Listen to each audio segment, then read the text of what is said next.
to you, I'm gonna change your mind today. Raise your hand if you have ever bought something from Amazon. Yeah, almost everyone. Amazon offers in their website a very wide range of products. You can find anything you want. You may find electronic devices, electrical devices, furniture, anything you wish to buy, it is offered by Amazon. So, by having such very wide range of products offered, they are facing an extraordinary situation, and for such extraordinary situation, they have to find an extraordinary solution for that. So how they organize their warehouses? Simply, they organize it randomly. As you see in that picture appearing now, there are so many slots, and these slots have different products. You may find mobile phones just next to wood pipes, or you may find food processor next to light bulb. But the question here is, how do they repick those items again if it's in such a messy area? Amazon developed an identity for each product, and this identity does not only shows the specification of those items, but also it shows the specific location of that product in their warehouses.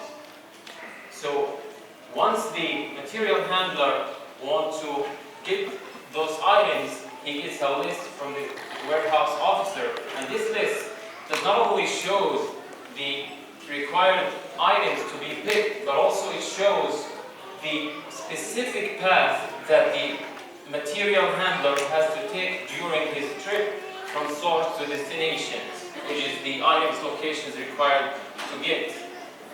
So,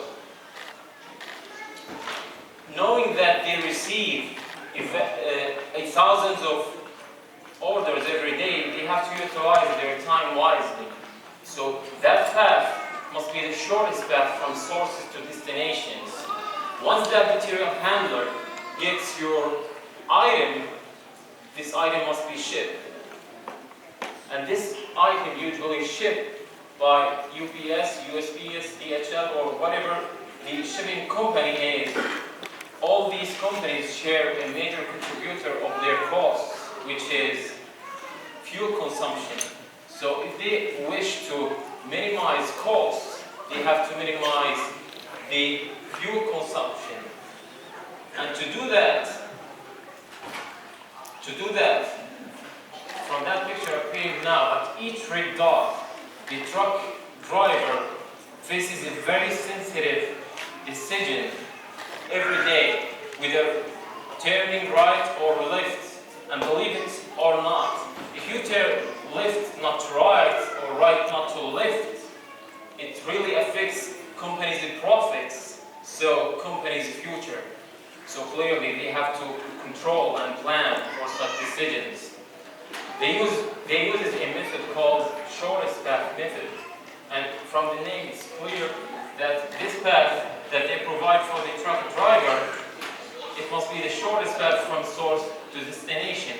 I mentioned shortest path 2 times today, and to minimize or to make that path the shortest path from source to destination, they have to minimize the distance taken by that material handler or truck driver.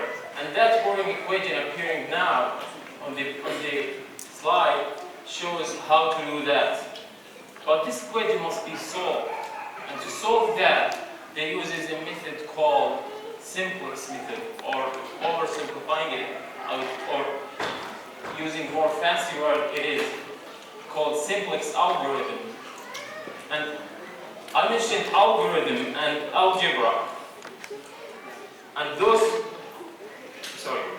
simplex algorithm uses algebra to solve that. And algorithms and algebra has been developed by a Persian Muslim scholar in the medieval ages.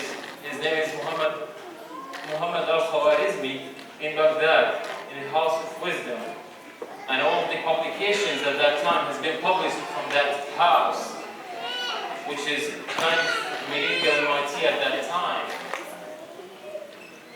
But what is the link between Islam and algebra or algorithm?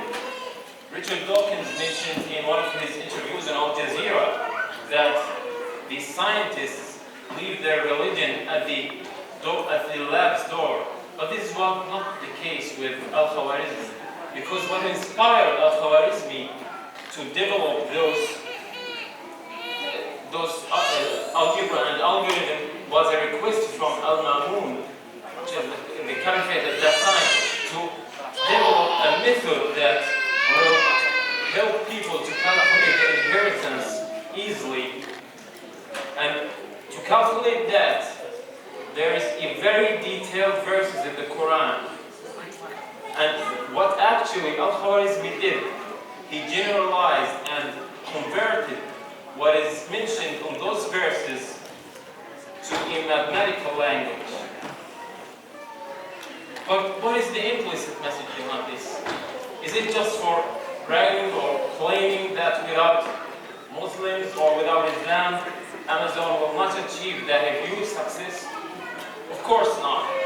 Because everybody knows that knowledge is a cumulative, collective effort. You cannot achieve the next part if you didn't achieve the previous one. And if you are satisfied with the previous part, you will not develop or improve that knowledge.